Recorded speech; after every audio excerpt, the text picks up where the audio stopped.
మునులారా, వశిష్ఠ వచనానుసారంగా సంధ్య యోగ్యమైన వస్త్రధారణ చేసి సరోవర తీరంలో తపశ్చర్యకు పూనుకుంది.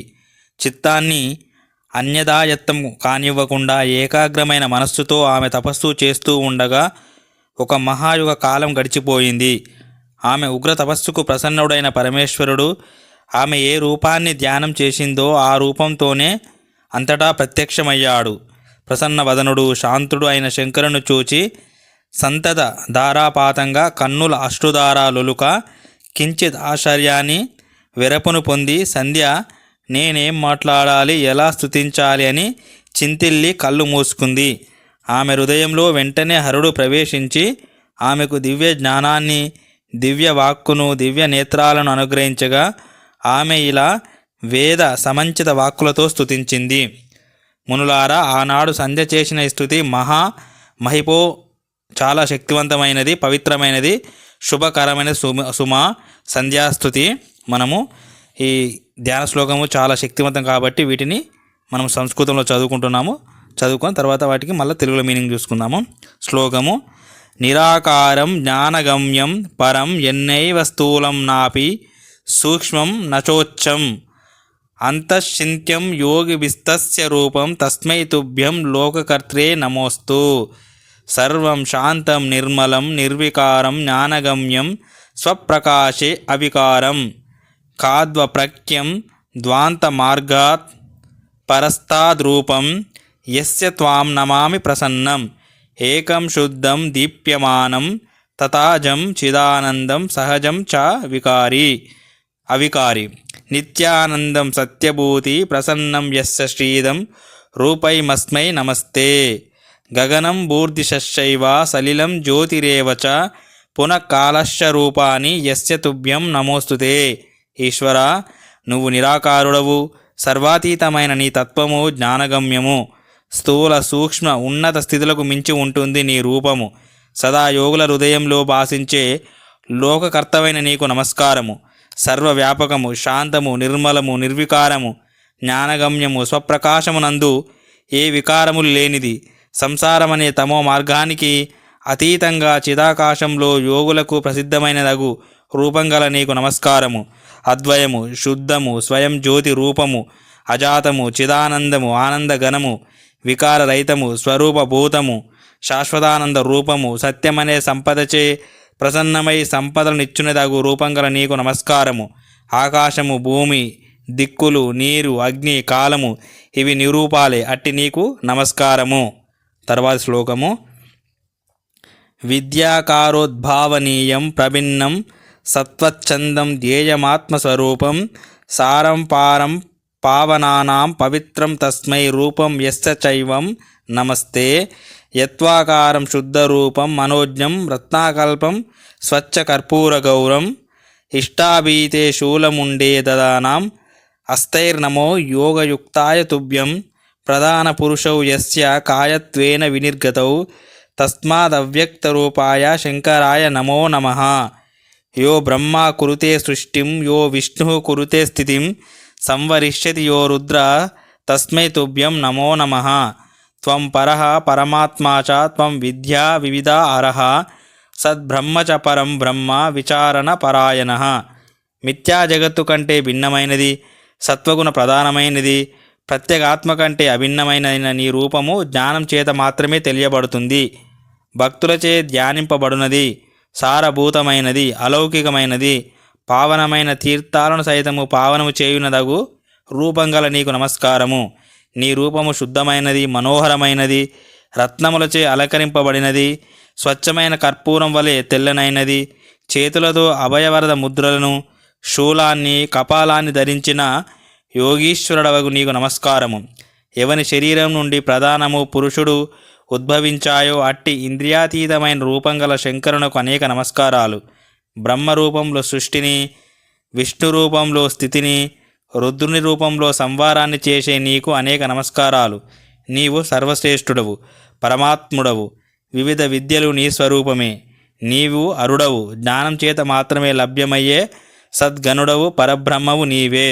తర్వాత శ్లోకము: నమో నమ కారణ కారణాయ దివ్యామృత జ్ఞాన విభూతిదాయ సమస్త లోకాంతరభూతిదాయ ప్రకాశ రూపాయ పరాత్పరాయ యస్య అపరం నో జగద్ ఉచ్యతే పదాత్ క్షితిర్దిశ సూర్య ఇందుర్మనోజః బహిర్ముఖ నాభితశాంతరిక్షం తస్మై తుభ్యం శంభవే మే నమోస్తు యస్య నాదిర్న మధ్యం చ నాంతమస్తి జగద్యతః కథం స్తోష్యామి తం దేవం వాంగ్మనో అగోచరం హరం సర్వకారణ కారణుడు దివ్యమైన అమృతం వంటి జ్ఞాన సంపదనిచ్చేవాడు ఇతర పుణ్యలోకాలకు కూడా సంపదనిచ్చేవాడు ప్రకాశ స్వరూపుడు పరాత్పరుడగు నీకు నమస్కారము. పంచభూతాలు దిక్కులు సూర్యచంద్రులు మన్మథుడు ఇత్యాది జగత్తు శివుని కంటే భిన్నం కాదని శాస్త్రాలు చెబుతున్నాయి. అంతర్ముఖులే గాక బహిర్ముఖులు కూడా నీ స్వరూపమే. నీ నాభి నుండే అంతరిక్షం ఏర్పడింది. ఏ శంకరా, అట్టి నీకు నమస్కారము.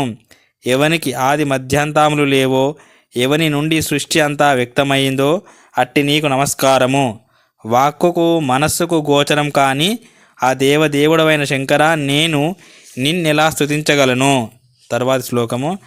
యస్య బ్రహ్మాదయో దేవా మునయశ్చ తపోధనాః నా విప్రన్వంతి రూపాని వర్ణనీయాః కథాం సా మే స్త్రియా మయాతే కిం జ్ఞేయ నిర్గుణస్య గుణా ప్రభో నైవ జానంతి యత్ రూపం సేంద్రా అపి సురాసురాః నమస్తుభ్యం మయేశాన నమస్తుభ్యం తపోమయ ప్రసీద శంభోదేవేశ భూయో భూయో నమస్తుతే. ఎవని రూపాలను బ్రహ్మాది దేవతలు తపోనిష్ఠులైన బ్రహ్మర్షులు కూడా వర్ణించలేరో అట్టి రూపాలను నేనెలా వర్ణించగలను? ఏ ప్రభు, ఎవని రూపాన్ని ఇంద్రాది దేవతలు రాక్షసులు కూడా తెలియలేరో అట్టి నిర్గుణమైన నిన్ను స్త్రీనైనా నేనెట్లా తెలియగలను? ఓ మహేశ్వర, నీకు నమస్కారము. ఓ తపోమయ, నీకు నమస్కారము. నాపై దయచూపు. ఓ దేవదేవ, నీకు అనంతకోటి నమస్కారాలు. అర్థ గాంభీర్యం గల వాక్కులతో సంధ్య చేసిన స్తుతిని విని శంకరుడు పరమానంద భరితుడయ్యాడు. జడలు కట్టిన కేశపాశంతో నారచీరను లేడీ చర్మాన్ని ధరించి మంచు దెబ్బకు వాడిపోయిన పద్మం వంటి ముఖంతో మూర్తీభవించిన తపస్వినిలా ఉన్న ఆమెను వీక్షించి అపార కృపారసం వెల్లివిరియా శంకరుడిలా అన్నాడు. ఏ భద్రే, నీ తపస్సు చేత స్తోత్రం చేత కూడా నేను సంప్రీతుడనయ్యాను. ఓ శుభకరమైన బుద్ధి కలదానా, వరాన్ని కోరుకో. నీ మనస్సులో ఉన్న కార్యసిద్ధిని కలిగిస్తాను. నీకు మంగళమవుగాక. శంకరుని పలుకులకు పరమానంద భరితురాలైన సంధ్య పారవశ్యంతో అనేక ప్రణామాలు ఆచరించిలా అంది. ఓ మహాదేవ, నేను నీ వర అనుగ్రహానికి యోగ్యురాలనైతే, నా పాపం నుండి పరిశుద్ధురాలనైతే ఈ జగత్తులో సమస్త ప్రాణులు పుట్టుకతోడనే కామం గలవిగా పుట్టకుండా ఉండుగాక. ఈ వృత్తాంతము లోక ప్రసిద్ధిని పొంది నేను అపకీర్తిని పొందకుందునుగాక. ఇది నా మొదటి వరము. ఏ వ్యక్తిపైన కామంతో కూడిన నా చూపు పడకుండుగాక. ఏ నాథ, నన్ను సతిగా పాణిగ్రహణం చేయబోయే పురుషుడు సుహృదుడై నాకు మంచి స్నేహితుడై ఉండుగాక. నన్ను కామంతో చూచే వ్యక్తి యొక్క పురుషత్వం నశించి వాడు నపుంసకుడు అవుగాక. ఇది నా రెండవ వరము. పరిశుద్ధాంతకరణంతో లోకహితాన్ని కోరి సంధ్యాదేవి ప్రార్థించిన 2 వరాలను అనుగ్రహించి శివుడిలా అన్నాడు. ఓ పతివ్రత శిరోమణి మంగళాంగి, విను. తపస్సు చే పరిశుద్ధురాలవయ్యావు. నీ పాపం భస్మీభూతమైంది. నీ మీది కోపాన్ని విడిచి పెట్టేశాను. ఈ పైన మానవులు శైశవము, కౌమారము, యవ్వనము, వార్ధక్యము అనే 4 దశలను క్రమంగా పొందుతారు. కౌమార అవస్థ అంతంలోనూ యవ్వన ప్రాదుర్భావంలోనూ మాత్రమే కామభావన కలిగి ఉంటారు. ఈ పైన ప్రాణులు పుట్టుకతోడనే కామ వాంఛ కలవారు కాకుందురుగాక. శుభాంగి, 3 లోకాల్లోనూ ఇతర స్త్రీలకెవ్వరికి లేని పాతివ్రత్య భావాన్ని పొందగలవు. నీ భర్త తప్ప ఇతరులు నిన్ను కామనతో చూస్తే అట్టివాడు నీవు కోరినట్లే నపుంసకుడు, దుర్బలుడు అవుతాడు. మహాత్ముడు, తపశ్శాలి, రూపవంతుడైన సత్పురుషుడు నీకు పతి కాగలడు. అతనితో కూడి మీరిద్దరూ అన్యోన్యంగా 7 కల్పాంతల వరకు జీవిస్తారు. ఓ పరిశుద్ధురాలా, నువ్వు తపస్సు ప్రారంభించి ఇప్పటికీ ఒక మహాయుగ కాలం గడిచింది. కృతయుగం అంతరించి త్రేతాయుగం నడుస్తుంది. నీ పూర్వజన్మలో ఈ శరీరాన్ని అగ్నికి ఆహుతు చేస్తానని ప్రతిజ్ఞ చేశావు. అది నెరవేరు ఉపాయం చెబుతున్నాను, విను. ఇప్పుడు నడుస్తున్న త్రేతాయుగంలోని మొదటి పాదంలో దక్ష ప్రజాపతికి అనేక మంది కన్యలు కలిగారు. వారు మిత భాషిణులు, శీల సంపన్నలు. వారందరికీ దక్షుడు యథోచితంగా వివాహం చేశాడు. అందులో 27 మందిని చంద్రునికిచ్చి కళ్యాణం జరిపించాడు. చంద్రుడు ఇతర భార్యలను పరిత్యజించి రోహిణీయందు ప్రీతి మానసుడయ్యాడు. ఆ కారణంగా దక్షుడు కోపించి చంద్రుణ్ణి శపించగా దేవతలందరూ నీ ఉన్న చోటికి వచ్చారు. కానీ నా యందు లగ్నమైన మనస్సు గల నువ్వు వారిని గమనించలేదు. బ్రహ్మగారు కూడా వచ్చి ఆకాశం వైపు చూచి చంద్రుడు పూర్వరూపాన్ని ఎలా పొందుతాడని చింతించి చంద్రశాప విముక్తికై ఈ చంద్రభాగా నదిని సృష్టించాడు. అదే సమయంలో మహాతపస్సంపన్నుడైన మేతాతిథి కూడా వచ్చాడు. ఆయన 12 సంవత్సరాలు అతి విస్తృతమైన జ్యోతిష్టోమమనే శ్రౌత యజ్ఞాన్ని ప్రారంభించాడు. అది ఇప్పుడు కొనసాగుతుంది. ఆ శ్రౌతాగ్ని మహాప్రకాశమానంగా వెలుగుతుంది. నీవు వెంటనే అక్కడికి వెళ్ళు. పవిత్రాలవైన నువ్వు నీ దేహాన్ని ఈ ప్రజ్వలిత అగ్నిలో విడిచిపెట్టు. నా అనుగ్రహం చేత నువ్వు అన్యులకు గోచరించవు. ఈ విధంగా శంకరుడు ఆమెకు హితోపదేశం చేసి అంతర్ధానమయ్యాడు. శంకర వచనానుసారంగా సంధ్య మేతాది యజ్ఞశాలకు వెళ్ళి తనకు గతంలో తపశ్చర్యా విధానాన్ని బ్రహ్మచారి రూపంలో వచ్చి ఉపదేశించిన బ్రహ్మ మానసపుత్రుడైన వశిష్ఠ మహర్షిని మనస్సులో భర్తగా స్వీకరించి ఈశ్వర వర ప్రభావంచే అన్యులకు దృష్టి గోచరం కాకుండా అమ్మ ఆ యజ్ఞ ప్రజ్వలతాగి యందు ఆనందంతో ప్రవేశించి పురుడోడాశ రూపంలో తక్షణం దగ్ధమయ్యింది. వెంటనే పురోడాశ గంధం సర్వత్రా వ్యాపించిన ఆ గంధ హేతువు ఎవ్వరికీ తెలియలేదు. శివుని ఆజ్ఞచే అగ్ని ఆమె శరీరాన్ని దహించి శుద్ధమైన సూక్ష్మ శరీరాన్ని సూర్యమండలమందు ప్రవేశపెట్టాడు.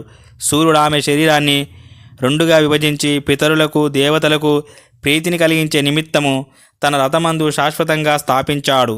మునులారా, ఈ సంధ్యాదేవి యొక్క ఊర్ధ్వ భాగము రాత్రిం దివాల మధ్య ప్రాతఃసంధ్య అయింది. ఈ ఉదయ సంధ్య దేవతా ప్రీతికరము. మిగిలిన భాగము దివారాత్రుల మధ్య సాయం సంధ్య అయింది. ఇది పితరులకు ప్రీతిని కలిగిస్తుంది. అప్పుడు దయాలు అయిన శంకరుడు ఆ సంధ్య యొక్క ప్రాణాలను మనస్సుతో కలిపి సూక్ష్మ శరీర నిర్మాణం చేసి ఆ సూక్ష్మ శరీరంతో ఒక అందమైన బాలికను యజ్ఞవేదిక నుండి సృష్టించాడు. యజ్ఞం పరిసమాప్తం కాగానే యజ్ఞవేదిక మధ్యమందు తప్త కాంచన ప్రభలతో దేదీప్యమానంగా వెలిగిపోతున్న బాలికను మేతాతీతి మునుల ఆమోదంతో మహదానంతో కుమార్తెగా స్వీకరించి స్నానం చేయించి తన ఒడిలో కూర్చుండబెట్టుకుని లాలించాడు. ఆమె ఏ కారణం చేత కూడా ధర్మానికి అడ్డుపడదు. ఆ కారణంగా ఆమెకు అరుంధతి అని అన్వర్త నామాన్ని ఉంచారు మహర్షి. ఆ బాలిక చంద్రభాగా నదీ తీరమందు తాపసారణ్యం అనే పేరు గల మేతాతీతి ఆశ్రమంలో పెరిగి ఆ ప్రాంతాన్ని అంతటిని పవిత్రీకృతం చేసింది. త్రిమూర్తులతో కూడి దేవతలందరూ ఆ బాలికను బ్రహ్మ మానసపుత్రుడైన వశిష్ఠునికిచ్చి వివాహం జరిపించారు. ఆ సమయంలో సుఖవర్ధనమైన గొప్ప ఉత్సవం జరిగింది. ఆ ఉత్సవం వేళ బ్రహ్మ విష్ణు మహేశ్వరుల కంజాతల నుండి జారిపడిన నీటి నుండి పరమ పావనములైన క్షిప్ర మొదలగు 7 నదులు పుట్టాయి. అరుంధతి వశిష్ఠులకు శక్తి మొదలగు కుమారులు కలిగారు. పరమ పవిత్రమైన ఈ గాథను విన్నా చదివినా వారికి ఇష్ట కామ్యార్థ సిద్ధి కలుగుతుందని శంకరుడు వరమిచ్చాడు. ఓం శాంతి శాంతి శాంతి. హరి ఓం తత్సత్. సర్వం శ్రీరామకృష్ణార్పణమస్తు.